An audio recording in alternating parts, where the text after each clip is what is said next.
मैं 15 दिन बाद अप्रॉक्सिमेटली घर से वापस आई हूँ। दिवाली एंड छठ की छुट्टी थी तो छठ के जस्ट बाद तो मैं ये वीडियो नहीं अपलोड कर पाई क्योंकि मैंने एडिट ही नहीं किया था। मुझे टाइम ही नहीं मिल पा रहा था घर पे। मैं कैसे बताऊँ कि हम बिहारियों के लिए छठ क्या होता है? छठ एक इमोशन है हमारे लिए। अगर आप बिहार से नहीं हैं तो दिवाली मना के आप लोग की छुट्टियाँ हो जाती हैं। बट दिवाली के बाद हम लोग एक्चुअली वेट करते हैं कि दिवाली तो उन खुशियों की शुरुआत होती है।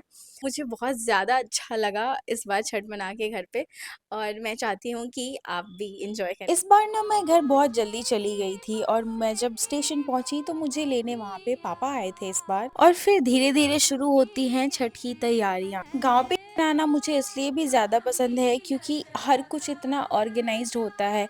दिए बनाने वाली जो दादी हैं वो दिए घर पे लाके दे जाती और एक दादी हैं जो कि हमेशा हर त्योहार में फूल लेके दे जाती हैं। मेरे घर पे मेरी दादी और मेरी माँ छठ करते हैं तो 4 दिन के इस महापर्व की शुरुआत हुई नहाए खाए से। नहाए खाए के दिन सब कुछ मिट्टी के चूल्हे पे चावल दाल और लौकी की सब्जी बनती है।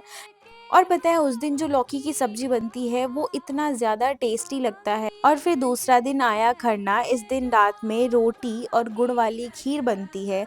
उसके बाद से माँ और दादी अगले 36 घंटों के लिए कुछ भी नहीं खा पी सकते हैं और उन्हें निर्जला व्रत करना होता है। फिर आया हमारा छठ का तीसरा दिन। उस दिन में बहुत ज़्यादा काम करने थे क्योंकि सब कुछ बनाना होता है। और हाँ, इसी दिन ठेकुआ भी बनता है जो कि अर्घ में डाला जाता है। और दिन भर काम करते करते संध्या अर्घ के लिए छठ घाट जाने का टाइम भी हो गया था। तो शाम होते ही सब लोग छठ घाट जाएंगे। वहाँ डूबते हुए सूर्य को अर्घ दिया जाता है और फिर अगले दिन उसी सूर्य के उदय होने का वेट करते हैं और फिर उगते हुए सूरज को अर्घ दिया जाता है।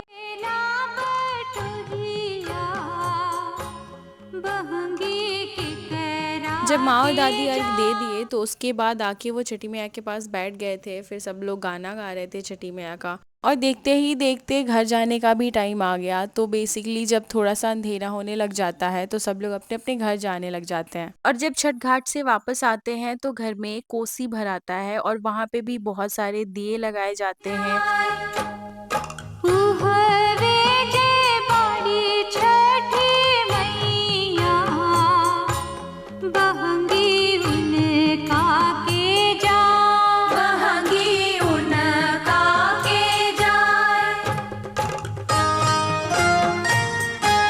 त्योहारों का मजा तो बचपन में ही आता था ना। नए कपड़े मिल जाए, थोड़े पटाखे जल जाए, बस हो गई। इतना सिंपल तो था खुश होना। क्योंकि सबने ही नए कपड़े पहने हुए थे तो मेरी बार्बी बहुत उदास लग रही थी तो मैंने उसका कपड़ा चेंज करके उसको थोड़ा सा एक देसी लुक दिया जो कि माँ जब आई तो उन्हें बहुत ज्यादा पसंद आया। काफी देर तक वो उसको लेके बैठी हुई थी। फिर नेक्स्ट डे भी घाट पे जाना होता है तो दादी ने सुबह सुबह आवाज लगा के जगा दिया था। फिर हम रेडी हुए थे घाट पे जाने के लिए।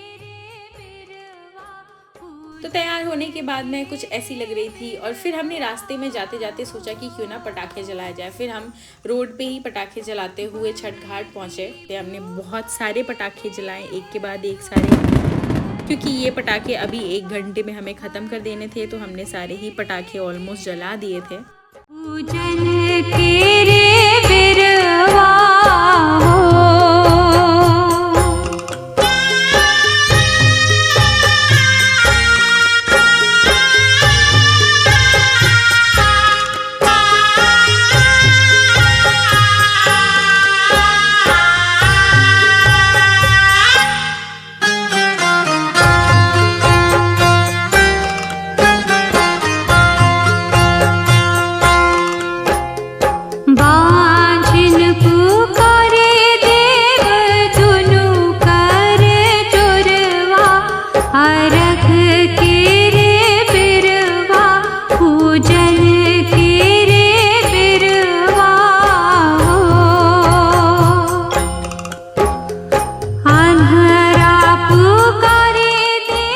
घंटे के निर्जले व्रत के बाद गुड़ और अदरक खा के सबने अपना व्रत तोड़ा।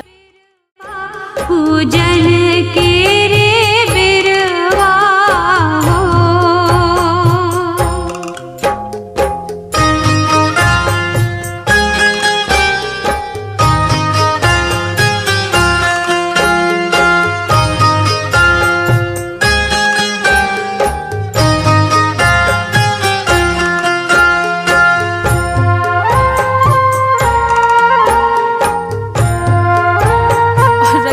बाद मेरी दादी कुछ ज़्यादा ही एनर्जेटिक हो गई थी। सुनिए क्या कहा उन्होंने। गाँव के रोटी गोबर गोबर आ सास ले पतो जबर।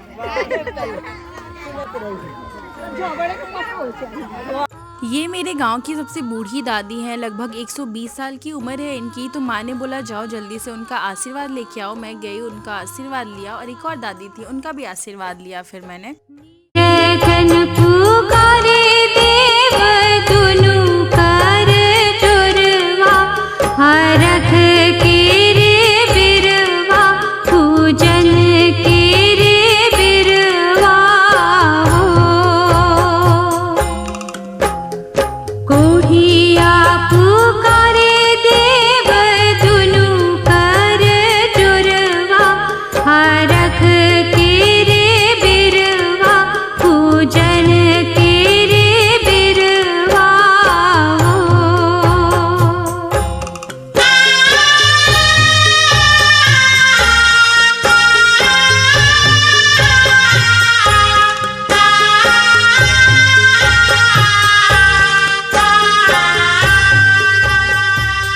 Hope you love this video because this has so much of my emotion कि मैं उम्मीद कर रही हूँ कि आपको ये वीडियो बहुत ज़्यादा पसंद आई हो।